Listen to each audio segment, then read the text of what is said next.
มามินี่ค่อยจะพาทุกคนไปเทรดหาเงินล้านซึ่งค่อยจะเริ่มต้นอยู่ที่5 เหรียญมาเบิ่งกันว่าค่อยจะเฮ็ดได้บ่ let's go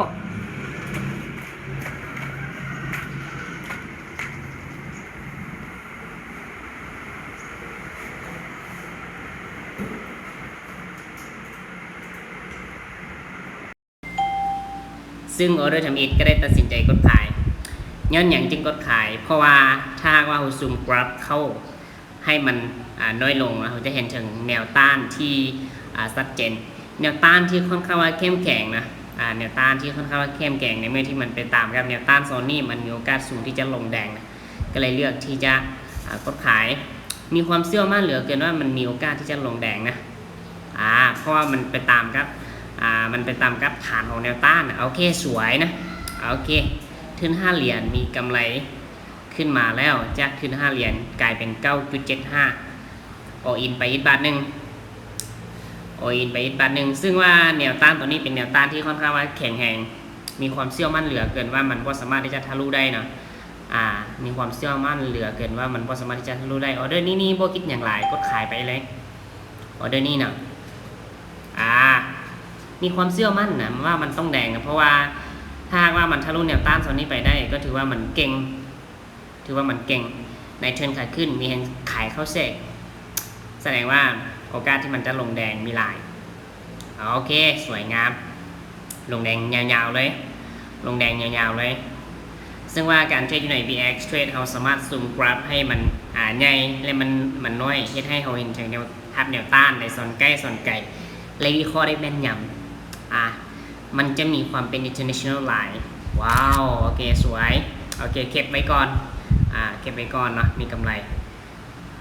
หลายเติบนะตอนนี้นี่มีกำไรหลายเติบจากทุน5 เหรียญเนี่ยขึ้นมาเป็น19.02 ละจากทุน5 เหรียญเนี่ยโอเคเขาจะเอาอินไปอีกบัตรหนึ่งเอาได้นี่โอเคบุคิดอย่างไรเอาได้นี่บุคิดอย่างไรก็ขายบัตรหนึ่ง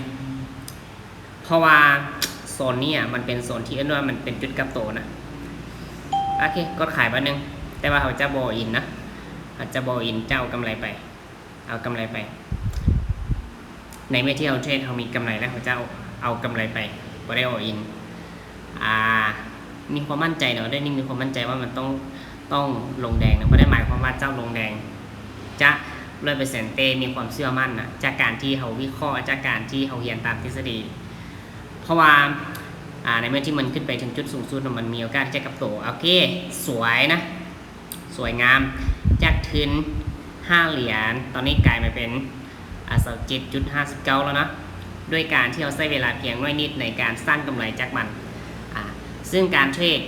ใน BX Trade บ่แม่นเรื่องยากถ้าหากว่าเจ้ามีวิธีการถ้าหากว่าเจ้ามีเทคนิค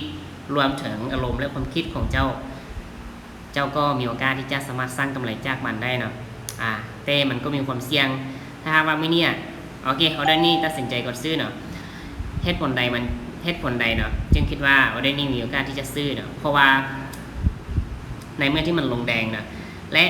พอดีลงมาตามกับฐานของแนวรับเนาะในโซนที่มันเคยทะลุขึ้นไปนะถ้าหากว่าเขาเบิ่งในโซนฝั่งซ้ายเนาะเขาจะเห็นถึงแนวที่ชัดเจนที่จริงนี่อยู่ในโซนนี้มีโอกาสที่มันจะพักตัวเป็นเกี่ยวนะโอเคสวยงามและมันก็สามารถที่จะทะลุเส้น SMA 10โอเคสวยงามนะสวยงามจากทุน5 เหรียญตอนนี้ก็ขึ้นมาเป็น30ปลายเหรียญแล้วเนาะขึ้นมาเป็น4.8 เหรียญโอเคฉะนั้นนี่ตอนนี้นี่จะเดินแบบแซบๆเอานะเดินแบบมีกำไรเอากำไรเดินออเดอร์นี้ในเมื่อที่มันลงมาจากการที่เราสังเกตนี่รู้สึกได้ว่ามันบ่สามารถที่จะลงต่อได้นะโอเคกดซื้อบัตรหนึ่งข้อการที่เราสังเกตแท่งเทียนนั้นเราสังเกตแท่งเทียน2 แท่งเทียนนั้นมีความยาวเท่ากันในระดับเท่ากันแสดงว่าอยู่ในจุดนี้แห่งซื้อแห่งขายเท่ากันก็เลยตัดสินใจที่จะเลือกซื้อถ้าหากว่าเราซูมเข้ามาใกล้นะเราซูมเข้ามาใกล้เราจะเห็นได้ว่าแห่งซื้อแห่งขายแท่งเทียนเท่ากันก็เลยเลือกที่จะกดซื้อเนาะออเดอร์นี่ถ้าหากว่าบ่มีอย่างผิดปกตินี่จะวินนะซึ่งว่าถ้าวินออเดอร์นี้เราก็จะหยุดพอแล้วเนาะทุกคนนะโอเคบายบายได้ทุกคนนะ